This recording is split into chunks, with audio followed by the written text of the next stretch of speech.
Parise, Nelson, and Fasching. But Islanders defenseman has a point on all 9 of their goals in this series. Islanders control the face-off. Dobson shot deflected on the way in. Nelson cut. And an opportunity for Brock Nelson.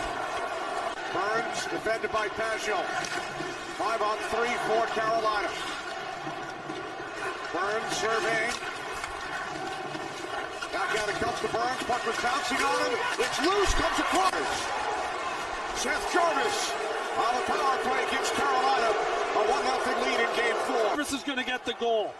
Burns has a lot to do, and it's a rolling puck. But watch Nason right here. He finds it, kicks it, and misses, and then sends it over to Seth Jarvis for the goal. That's a high-skill play, and he missed it the first time. Can he stay with it the second? Third time he realized he wasn't going to get it, but beautiful awareness to know where Seth Jarvis was going to be there. On our AT&T 5G net cam, you can see Jarvis. Now Barzal takes it away for Nason. Barzal for Lee, the Islanders captain. Anders Lee, nice move, cuts in, unable to get the shot through. Makes a nice move around Chatfield right there. Had the defenseman all tangled up, and he and Barzal get the puck on net. Ronson save there. May have been the backhand by Barzal. Well, yes, look what they were fighting for. Who was going to get this shot here?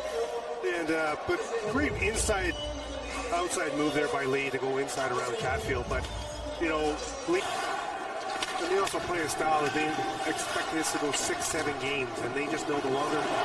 Shot by Martin. Turned aside by Rocca. Now Parise winds it around for Halleck. Puck comes out in front. Backhand shot by Jarvis. That was stopped by Sorokin and lost the stick. No stick for the Islanders goaltender. Able to make the save. Around behind the Carolina goal. Next one there is Engvall. Back out to the left point. Got by off the post. You know, when you're a coach, you want to lobby for your team, and hopefully you may get a call. At least you put in the back of his mind maybe 2 missed calls or 2 wrong calls that maybe he'll give you one as his. Under a minute to go on the power play for Carolina. Burns sliding to his right. Onto the stick of Aho.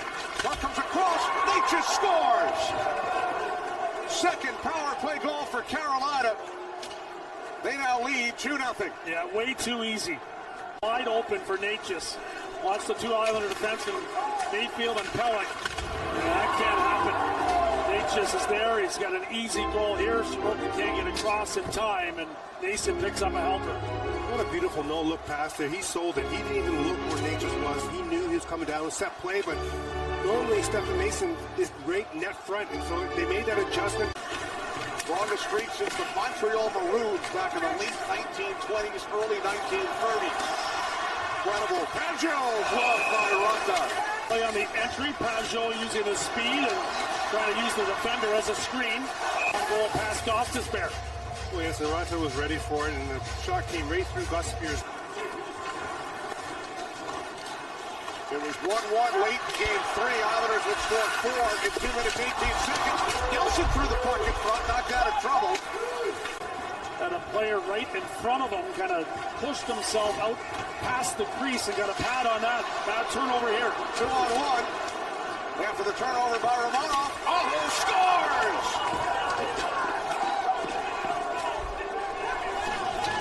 That's what they do. They can make it really quiet on the road in a hurry. Record 20 postseason goals for Sebastian Aho in his Hurricanes career. And he gets a beautiful backhand pass right on the tape. He makes no mistake there, Jonesy, but you talked about it. Look at that beautiful finish there. But it was because Carolina in the neutral zone, right? There was nothing there in that. Cash card, his Hurricanes lead the Islanders 3-0 as we begin the third period. Not a whole lot to say for the Carolina. They just made all the right decisions out there. They used the appropriate amount of energy.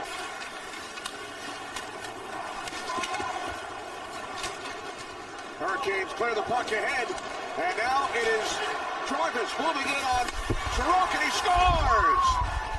second of the game for Jarvis. 4-0 Hurricanes. And it's really all about the smothering defensive play from the Carolina Hurricanes for the second goal in a row. He left the skate past the defender. Brock Nelson dives.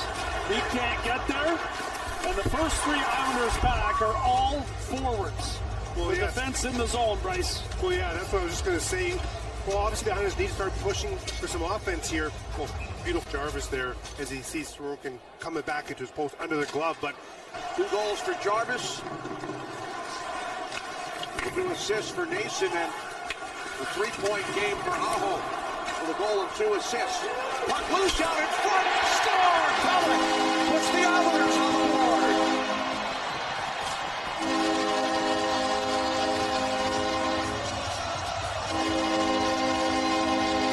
Nason tries to shovel this puck back. Toronto, that bouncing puck eventually works to the front. Nason pokes it to Toronto, but he's slow to get his glove on it. Brock Nelson kind of fishing in that area. There's Nason right there, bobbles it. Nelson gets his stick on it, pokes it back, and Pellick buries it. well, there's that spark we talked about needing to happen. As he's looking for a third. Carolina stopped taking penalties after period number 1, started staying out of it, and score again. McEachern, in his first game with the Hurricanes, now has a goal, 2 points. Carolina up 5-1. As far as game action goes in these playoffs, McEachern gets his chance and snaps that puck right up in the top corner. A big-time assist in period number 2 and a goal on top of that. Game time decision, just a highlight reel goal. Here comes Slavin, just over 2 minutes remaining. Great job by our entire NHL on TNT crew. Here's Horvat moving it on a breakaway, short-handed. Horvat scores!